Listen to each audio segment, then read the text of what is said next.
بسم اللہ الرحمن الرحیم۔ مدینہ منورہ کے ایک صاحب فرماتے ہیں کہ حضرت معاویہ رضی اللہ تعالی عنہ نے حضرت عائشہ رضی اللہ عنہ کو خط لکھا کہ آپ مجھ کو کوئی نصیحت لکھ کر بھیج دے جو مختصر ہو، زیادہ لمبی نہ ہو۔ کیا لکھا ہے؟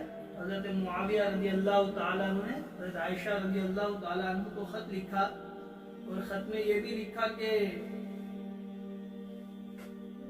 نصیحت لکھ کر بھیجے جو مختصر ہو، زیادہ لمبی نہ ہو، بہت لمبی چوڑی باتیں نہیں ہو۔ حضرت عائشہ رضی اللہ عنہا نے سلام مسنون اور حمد و صلات کے بعد لکھا، میں نے رسول اللہ صلی اللہ علیہ وسلم کو یہ ارشاد فرماتے ہوئے سنا، جو شخص اللہ تعالیٰ کی خوشنودی کی تلاش میں لوگوں کی ناراضگی سے بے فکر ہو کر لگا رہا، اللہ تعالیٰ لوگوں کی ناراضگی کے نقصان سے اس کی کفایت فرما دیں گے۔ جو شخص اللہ تعالیٰ کی خوشنودی کی تلاش میں لوگوں کی ناراضگی سے بے فکر ہو کر لگا رہا، اللہ تعالیٰ اس کی ناراضگی سے، لوگوں کی ناراضگی کے نقصان سے اس کی کفایت فرما دیں گے۔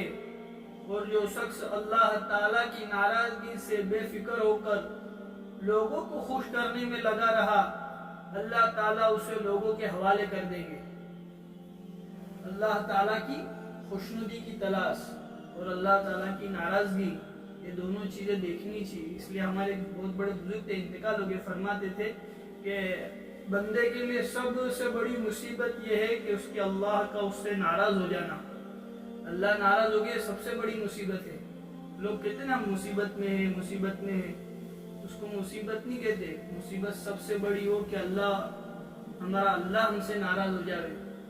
اور پھر فرماتے تھے کہ ہمارے لیے سب سے بڑی خوش قسمتی اس بات کی ہے، ہمارے لیے سب سے بڑی نعمت ہے کہ ہمارے اللہ کا ہم سے راضی ہو جانے، سب سے بڑی نعمت اور خوشنودی کی بات ہمارے لیے ہے۔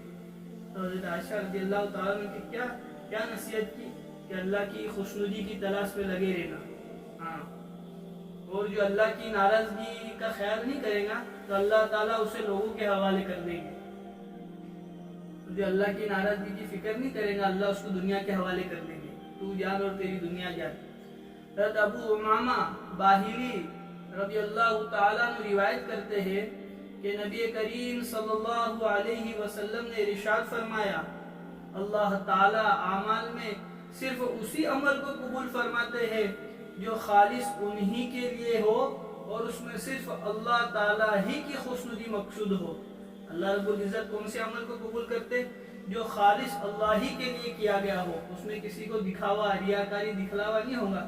اللہ تعالیٰ اسی عمل کو قبول فرماتے ہیں اور اسی عمل سے اللہ خوش بھی ہوتے ہیں۔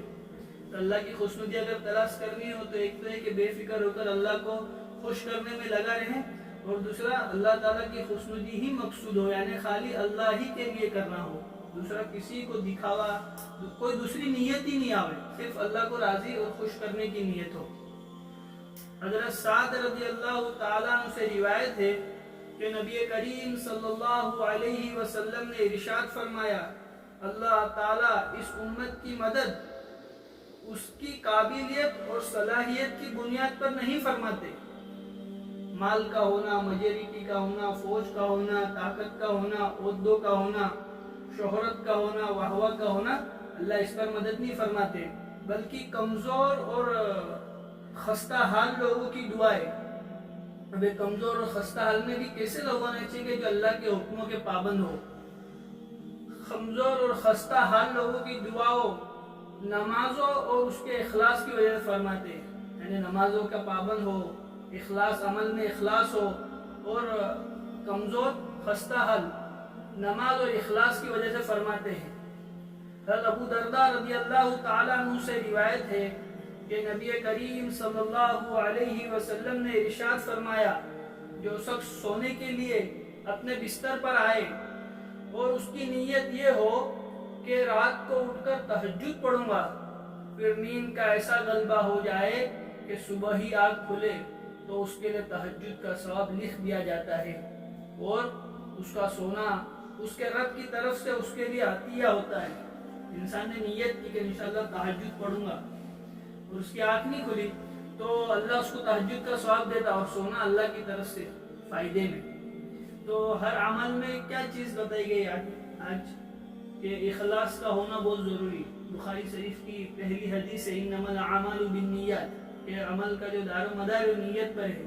لیکن نیت کے ساتھ ساتھ یہ بھی ہونا چاہیے کہ یہ کام خالص اللہ کے لیے ہو تو اس کا اللہ تعالیٰ اسی عمل کو قبول کریں گے کہ جو خالص اللہ کے لیے کیا گیا ہو.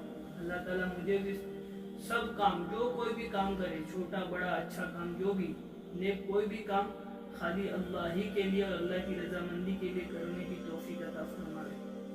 سبحان اللہ و بحمدہ سبحانک اللہم و بحمدک